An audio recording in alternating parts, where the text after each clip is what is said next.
Good day, and today we're going to have a quick introduction into Death of a Salesman by Arthur Miller. Death of a Salesman was first performed in 1949 on Broadway in New York City and was an immediate success. It won the Pulitzer Prize and the New York Drama Circle's Critics Circles Award. The production also ran for 742 performances before it closed, and since then, Death of a Salesman has become one of the most performed and adapted plays in American theatrical history. So when we take a look at what is the theme to The Death of a Salesman, Arthur Miller tackles the social question of the effect of the capitalistic American dream myth that has on an ordinary family. Miller taps into the hopes and the fears of not only an American, but a global public. After all, the American dream kind of has that universal human question about the nature of what is happiness and what is success. The idea of aging and family responsibility are also tackled. Your main character, Willy Loman, also has the quality of an everyman whose struggle to attain his dreams of success resonates within us all. Then when we look at the Lomans, we start off with the dad, Willy Loman, who's the main character. He is the salesman of the title. He's considered the husband and the father. Willy's loyal loving wife is Linda Loman. Willy's 34-year-old elder son is Biff Loman. And Willy's 32-year-old younger son is Happy Loman. Other characters we have is the next-door neighbor, who's called Charlie.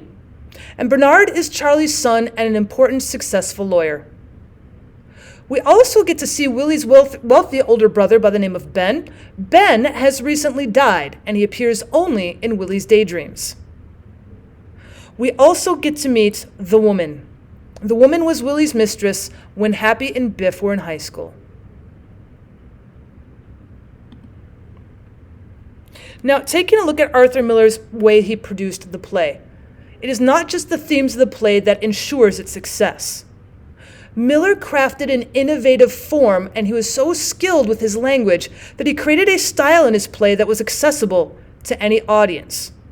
And yet at the same time, he produced a multi-layered piece of theater. Next, let's look a little bit at the playwright himself. Arthur Miller was born in Manhattan, New York City in 1915. And the Miller family moved to Brooklyn in the early 1930s because the Great Depression had plunged his family into great financial difficulty. These years of poverty and struggle influenced many of his plays. And then Arthur Miller's first big break, his play All My Sons debuted to positive critical reviews in 1947, and it was a big hit with audiences as well. This play established him as a significant voice in American theater. 2 years later, with Death of a Salesman, Miller did indeed dare and risk more. With this play, Arthur Miller soared to new artistic heights, and critics began to regard him as one of the greatest 20th century American playwrights. Now, after that, he had several hit plays, culminating with The Crucible, which debuted on Broadway in 1953. This was during the height of Senator Joe McCarthy's congressional investigations into un-American activities of U.S. citizens. This mostly meant their involvement with the Communist Party.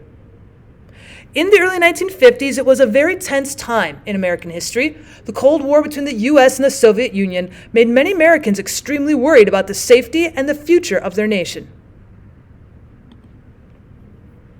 Now, Miller reflected the paranoia and the hysteria of this time in his play, The Crucible. And at the same time, Miller was called to testify before the House Un-American Activities Committee. He was asked to tell the committee members the names of the U.S. citizens who were involved in communist activities. Miller refused, and thus was cited with a contempt of Congress, which is a serious crime. This conviction, however, was overturned by the Supreme Court in 1958. Once again, he has won a Tony Award for Death of a Salesman, but as you can see, Arthur Miller actually won 7 Tony Awards overall. He's also won the Olivier Award, the Obie Award, the John F. Kennedy Lifetime Achievement Award, He's won National Book Awards and the 2001 Medal for Distinguished Contribution to American Letters.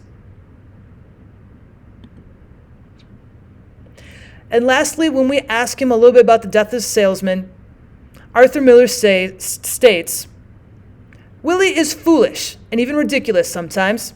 He tells the most transparent lies and exaggerates mercilessly and so on. But I really want you to see that his impulses are not foolish at all. He cannot bear reality, and since he can't do much to change it, he keeps changing his ideas of it.